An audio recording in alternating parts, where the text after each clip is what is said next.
ನಮಸ್ಕಾರ. ನಾನು ಮಾಧವಿ ಲಾಖೆ. MTV ವೀಕ್ಷಕರಿಗೆ ಸ್ವಾಗತ. ದಾವಣಗೆರೆ ಜಿಲ್ಲೆ ಹರಿಹರ ತಾಲೂಕಿನ ರಾಜನಹಳ್ಳಿ ವಾಲ್ಮೀಕ ಗುರುಪೀಠದಲ್ಲಿ 2026 ಫೆಬ್ರವರಿ 8 ಮತ್ತು 9ನೇ ತಾರೀಖಿನಂದು ನಡೆಯಲಿರುವ ಮಹರ್ಷಿ ವಾಲ್ಮೀಕ ಜಾತ್ರೆ ಪರಮ ಪೂಜ್ಯ ಜಗದ್ಗುರು ಶ್ರೀ ಶ್ರೀ ಶ್ರೀ ಪ್ರಸನ್ನಾನಂದಪುರಿ ಶ್ರೀಗಳ ದಿವ್ಯ ಸಾನ್ನಿಧ್ಯದಲ್ಲಿ ವಿಜಯಪುರ ಜಿಲ್ಲೆ ಎಲ್ಲ ತಾಲೂಕುಗಳ ಪೂರ್ವಭಾವಿ ಸಭೆಯು ಜಿಲ್ಲಾ ವಾಲ್ಮೀಕಿ ಮಹಾಸಭಾಧ್ಯಕ್ಷರು ವಿಜಯಪುರದಲ್ಲಿ ನಡೆಯಿತು. ಈ ಸಂದರ್ಭದಲ್ಲಿ ರವಿ ಬಸ್ನಾ, ಶ್ರೀಮಠದ ಧರ್ಮದರ್ಶಿಗಳಾದ ಮಲ್ಲಪ್ಪ ಕವಲ್ಗಿ, ಶ್ರೀಕಾಂತ್ ಪೂಜಾರಿ, ಜಿಲ್ಲಾ ಕಾಂಗ್ರೆಸ್ ಮುಖಂಡ ಮಲ್ಲಿಕಾರ್ಜುನ್ ಬಟ್ಗಿ, ವಾಲ್ಮೀಕಿ ಸಮಾಜದ ಹಿರಿಯ ಮುಖಂಡರು ಹಾಗೂ SC/ST ನಕಲಿ ಜಾತಿ ತಡೆ ಸಮಿತಿ ಜಿಲ್ಲಾಧ್ಯಕ್ಷರಾದ ಅಶೋಕ್ ದೋರಿಗೋಳ್, ಸಿಂದಗಿ ಪುರಸಭೆ ಸದಸ್ಯರಾದ ಶರಣಗೌಡ ಪಾಟೀಲ್, ಶ್ರೀಮಠದ ಪ್ರತಿನಿಧಿಗಳಾದ ಅಶೋಕ್ ಅಸ್ಕಿ, ವಿಜಯಪುರ ಜಿಲ್ಲೆ ಎಲ್ಲ ತಾಲೂಕು ಅಧ್ಯಕ್ಷರುಗಳು ಭಾಗಿಯಾಗಿದ್ದರು. ವರದಿ ಮಹಾಂತೇಶ್ ಕಾಂಬ್ಳೆ. ನಿರಂತರ ಸುದ್ದಿ ಮತ್ತು ಜಾಹೀರಾತುಗಾಗಿ MTV ಕನ್ನಡ ನ್ಯೂಸ್ ಅನ್ನು ಸಬ್ಸ್ಕ್ರೈಬ್ ಮಾಡಿ.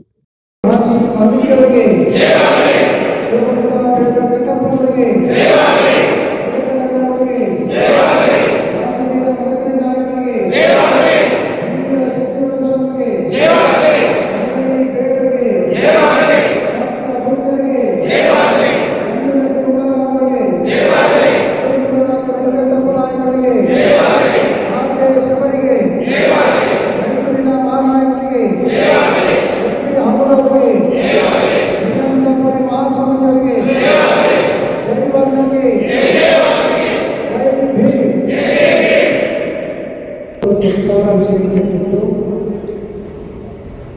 ಮಾಯಾ ಪ್ರಪಂಚದಲ್ಲಿತ್ತು, ಹುಟ್ಟರಂತೆ ಹೋಯಿತು.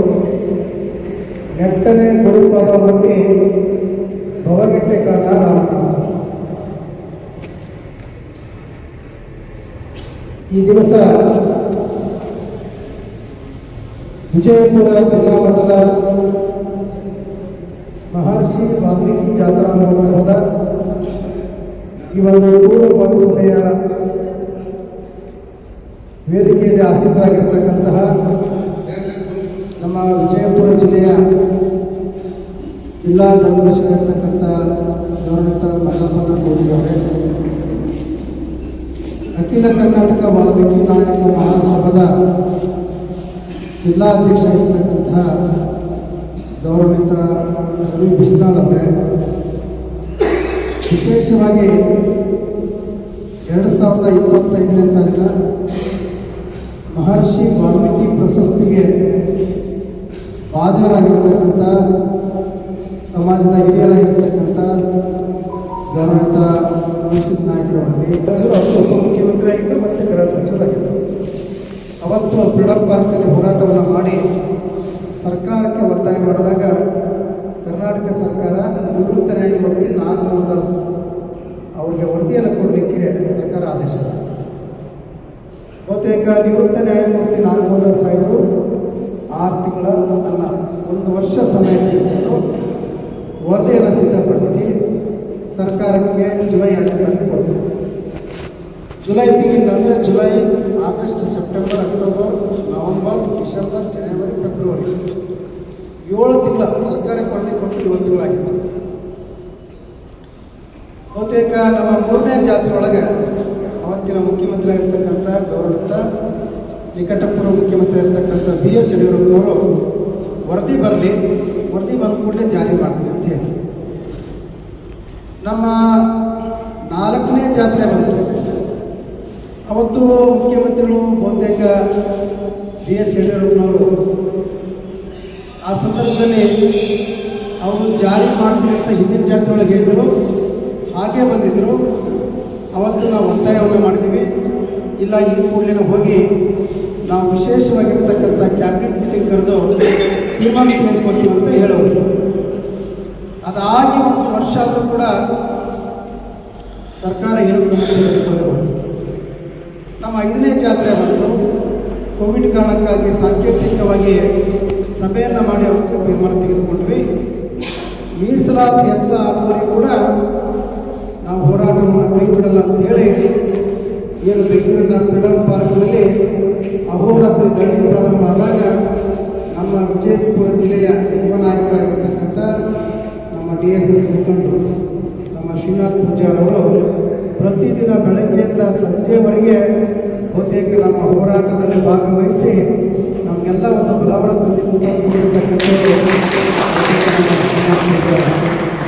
ಇವತ್ತು ಈ ವಿಜಯಪುರ ಜಿಲ್ಲೆಯಲ್ಲಿ ಒಂದು ವೈದ್ಯಕೀಯ ಕಾಲೇಜ್ ಆಗಬೇಕು, ಸರ್ಕಾರ ಮಾಡಬೇಕು ಅಂತೇಳಿ ಇವತ್ತು ಹೋರಾಟವನ್ನು ಆರಂಭಿಸಿದ್ದಾರೆ. ಬಹುತೇಕ ನಮ್ಮೆಲ್ಲರ ಬೆಂಬಲ, ನಮ್ಮೆಲ್ಲರ ಸಪೋರ್ಟು ಅದಕ್ಕೆ ಇರಬೇಕಾಗ್ತದೆ. ತಾವೆಲ್ಲರೂ ಕೂಡ ನಿಮಗೆ ಯಾವಾಗ ಅನುಕೂಲ ಆಗುತ್ತೆ, ಈಗಾಗಲೇ ಹೆಚ್ಚು ಕಡಿಮೆ 88 ದಿನ ಅಂತ ಇದ್ರು ನಿರಂತರವಾಗಿ ಹೋರಾಟವನ್ನು ಮಾಡ್ಕೊಂಡು ಬರ್ತಾ ಇದ್ದಾರೆ. ತಾವು ಬಿಜಾಪುರ ಜಿಲ್ಲೆಗೆ ಬಂದಾಗ ಆ ಹೋರಾಟದ ವೇದಿಕೆಗೆ ಹೋಗಿ ತಾವೆಲ್ಲರೂ ಕೂಡ ಸಪೋರ್ಟನ್ನು ಮಾಡಬೇಕು, ಬೆಂಬಲವನ್ನು ಮಾಡಿಕೊಡ್ಬೇಕು ಅಂತೇಳಿ ಈ ಸಂದರ್ಭದಲ್ಲಿ ನಮ್ಮ ಸಮಾಜದ ಎಲ್ಲ ಬಂಧುಗಳಿಗೆ ಕರೆಯನ್ನು ಕೊಡ್ತಾ ಇದ್ದೇವೆ. ವಿಶೇಷವಾಗಿ ನಮ್ಮ ಶ್ರೀಮಠದ ಪ್ರತಿನಿಧಿಗಳು ಬಹುತೇಕ ತಾವೆಲ್ಲರೂ ಕೂಡ ಈಗ ತಾಲೂಕು ಅಧ್ಯಕ್ಷರು ತಮ್ಮದೇ ಆಗಿರ್ತಕ್ಕಂಥ ಜವಾಬ್ದಾರಿ ತೆಗೆದುಕೊಂಡು ವಾಲ್ಮೀಕಿ ಜಯಂತಿ ಬರಲಿ, ಸಮಾಜದ ಯಾವುದಾದ್ರೂ ಒಂದು ಕಾರ್ಯಕಲಾಪಗಳು ಬಂದಾಗ ನೀವೆಲ್ಲ ಜವಾಬ್ದಾರಿ ತೆಗೆದುಕೊಂಡು ಮಾಡ್ತಾ ಇದ್ದೀವಿ.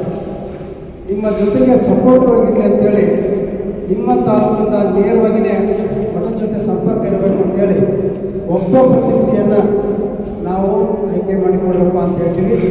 ಇವತ್ತು ತಮ್ಮ ತಾಲೂಕಿನಿಂದ ಆಯ್ಕೆ ಮಾಡಿಕೊಂಡಿದ್ದೀರಿ. ಬಹುತೇಕ ಆ ತಾಲೂಕಿನ ಎಲ್ಲ ಪ್ರತಿನಿಧಿಗಳಿಗೆ, ಯಾಕೆ ಅಂತ ಹೇಳಿದ್ರೆ ಅಧ್ಯಕ್ಷರಿಗೆ ಭಾಳ ಜವಾಬ್ದಾರಿ ಇರ್ತವೆ.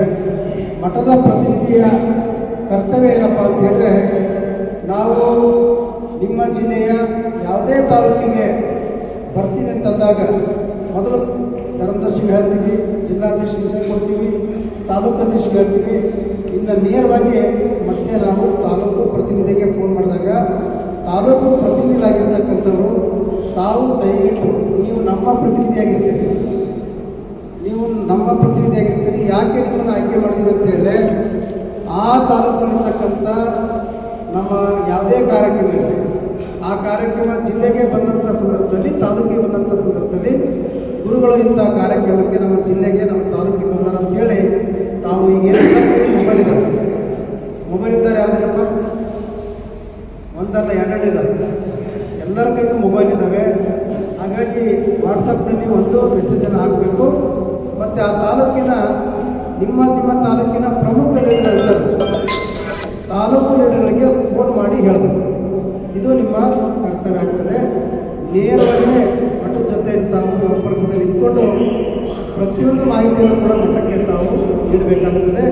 ಮತ್ತು ನಾವು ಜಿಲ್ಲೆಗೆ ಬಂದಾಗ ನೇರವಾಗಿಯೇ ಧರ್ಮದರ್ಶಿಗಳು, ಜಿಲ್ಲಾಧ್ಯಕ್ಷಗಳು, ತಾಲೂಕು ಅಧ್ಯಕ್ಷ ಮಾಹಿತಿ ಕೊಟ್ಟ ಮೇಲೆ ನೇರವಾಗಿ ನಾವು ನಿಮಗೆ ಸಂಪರ್ಕ ಮಾಡಿ ಬರ್ತಾ ಇದ್ದೀವಿ, ನೀವೆಲ್ಲರೂ ಹೇಳ್ರಪ್ಪ ಅಂತೇಳಿ ಮಾಹಿತಿ ನೀಡಲಾಗ್ತದೆ. ಅದರ ಜವಾಬ್ದಾರಿನ ತಾವೆಲ್ಲ ಕೂಡ ತೆಗೆದುಕೊಂಡಿದ್ದೀರಿ. ಮತ್ತು ತಮಗೆ ಏನು